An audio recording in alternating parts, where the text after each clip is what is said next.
Trigonometria. Essa palavra às vezes assusta porque você já tem que mergulhar direto no círculo trigonométrico para identificar os ângulos e as funções trigonométricas.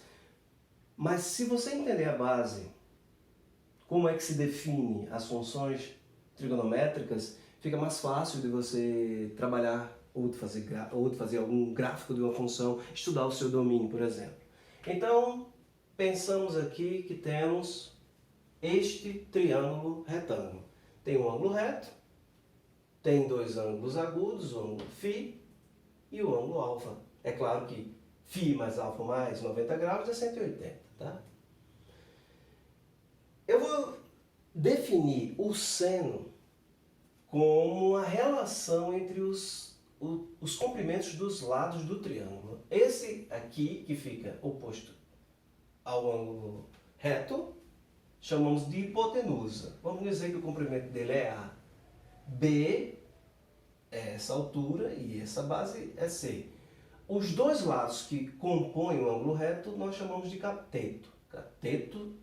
Os dois lados são os dois catetos do triângulo retângulo e o lado oposto ao ângulo reto é a hipotenusa. Então, o seno é definido como seno, é assim que a gente simboliza seno de um ângulo.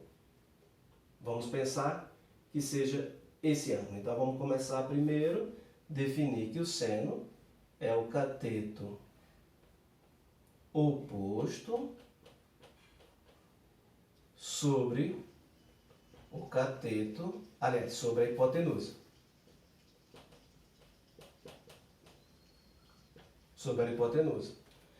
Então, quando eu vou calcular o seno, eu tenho que saber de que ângulo eu estou falando. Se for o seno do ângulo φ, eu procuro o cateto oposto a ele, que é o cateto B, e divido pela hipotenusa, que é A.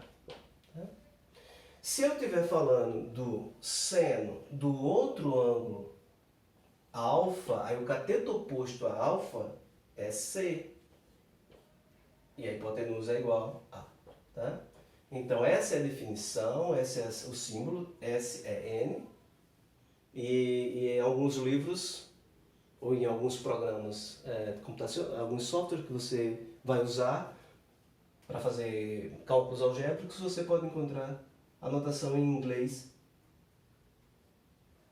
seno da função sine em inglês, ok?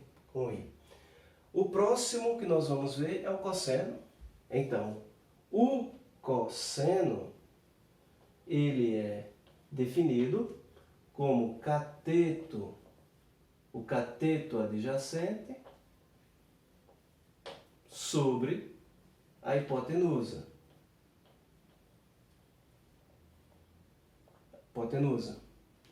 E a outra função é a tangente, que é o cateto oposto sobre o cateto adjacente. É claro que a tangente também pode ser definida porque são duas frações, quando eu divido, é seno sobre o cosseno. O seno sobre o cosseno.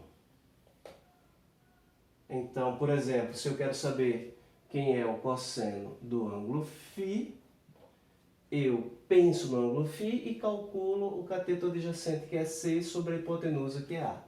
C sobre A. Esse é o símbolo de cosseno. E tangente, o símbolo TG, deste ângulo, eu posso fazer duas formas. Eu pego o seno dividido pelo cosseno, vai dar essa fração sobre essa fração, divisão de fração, multiplico a primeira pelo inverso da segunda, ou eu pego diretamente o cateto oposto sobre o cateto adjacente, B sobre C. Uma outra forma de escrever tangente é tan, tá?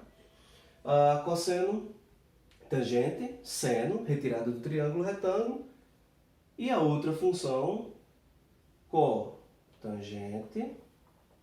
Cotangente é 1 sobre a tangente. A outra função, secante, que é igual a 1 sobre o cosseno. Tá? Essa cotangente que é 1 sobre a tangente também pode ser, é o inverso da tangente, né? Então, se a tangente é isso, você também pode dizer que é o cateto oposto sobre que é cateto adjacente sobre o cateto oposto. Inversa essa fração. Ou inverter aqui. Também pode ser o cosseno sobre o seno, porque a cotangente é o inverso da tangente. A secante é inverso do cosseno e a cossecante é o inverso da função seno. Então vamos fazer aqui quanto vale a cotangente do ângulo φ. O inverso da tangente. Nós já calculamos a tangente. O inverso, C sobre B. Lembra, cotangente também pode ser cota. Essa é a linguagem muito usada em inglês. É usada em inglês e que vocês vão ler muito nos livros que vocês vão pegar de engenharia. O próximo, a secante. Secante, é assim que falamos, secante de φ é 1 sobre o cosseno. O cosseno é isso, invertemos. A sobre C. E a cossecante de φ é 1 sobre o seno. O seno é B sobre A, então é A sobre B. E nós fizemos todos esses para o ângulo φ. Poderíamos fazer também para o ângulo alfa. O único que nós fizemos para os dois foi o seno, tá? E eu vou anotar a anotação. Em alguns você vai encontrar CSC de φ para cossecante. As outras são iguais.